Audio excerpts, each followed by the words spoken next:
अच्छा तू इहे बताव कि बाप के जिंदा रहते कोनो बेटा में बंटवारा होला का?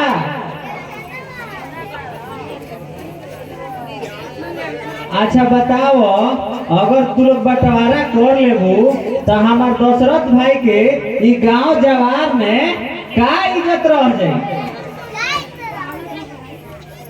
अरे हमारा तो बुझाता, अरे हम लंगोटिया यार बड़न नो, तो हमारा समझ में तो इहे आवता कि तो तहरा लोग के चिंता से घुट घुट के मर जाए। का कहीं भिखारी बबुआ हम कुछ कहत चाहता का बाप के जिंदा रहते बेटा का बंटवारा ना हो सकेला? एगो अलग शंकर बेटा उनका से पूछ लीजिए तू का चाहता